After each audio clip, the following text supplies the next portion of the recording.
ห้องว่าการแขวงเซสมบูรณ์ได้มีการจัดพิธีประกาศและมอบหมายหน้าที่เวียกงานผู้ช่วยการนำแขวงเซสมบูรณ์พิธีดังกล่าวได้จัดขึ้นในมื้อวันที่21เมษายนปี2026ที่ห้องประชุมของตนโดยการเป็นประธานของพลจตวาบัวพันธ์อินทปัญญาประธานคณะกรรมการปกครองแขวง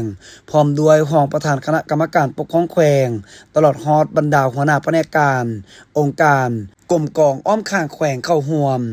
ในพิธีทานวันคำเก่งอย่าทรงกลัวหัวหน้าห้องว่าการแขวงได้ขึ้นผ่านข้อตกลงของประธานคณะกรรมการปกครองแขวงเซสมบูรณ์ว่าด้วยการแบ่งความรับผิดชอบให้ผู้ช่วยการนำแขวงเซสมบูรณ์ซึ่งได้เห็นดีแบ่งความรับผิดชอบให้ทานบุญเทียมไสสงครามช่วยประธาน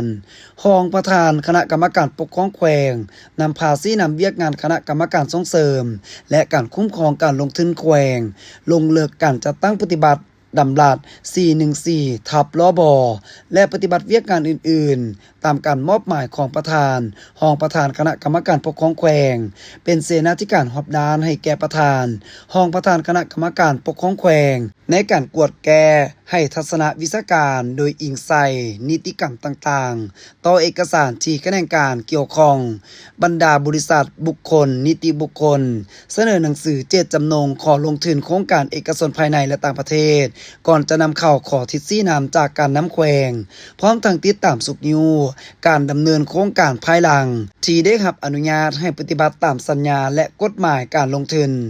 โอกาสเดียวกันนี้พลจตวาบัวพันธ์อินทปัญญาก็ได้มีคำเห็นโอ้ลมและให้ทิศนำต่อผู้ที่ได้รับการมอบหมายหน้าที่ใหม่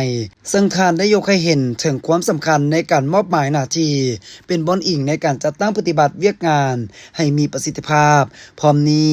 ท่านยังได้เฮียคองให้ผู้ที่ถูกมอบหมายเวียกงานเอาใจใส่ศึกษาอบรมการเมืองแนวเขตเป็นปัญหาสำคัญไปพร้อมกับการเพิ่มทวีความสามัคคีให้เป็นปึกแผ่น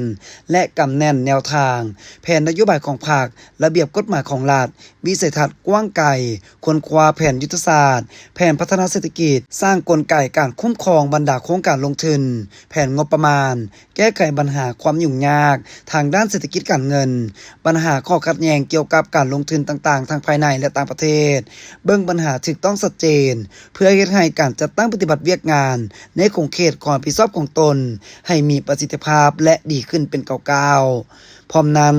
ท่านบุญเทียมไสสงครามได้ขึ้นกล่าวครับคำโอวาททิศนำจากประธานคณะกรรมการปกครองแขวงและมอบขับหน้าที่การมอบหมายอย่างเป็นทางการ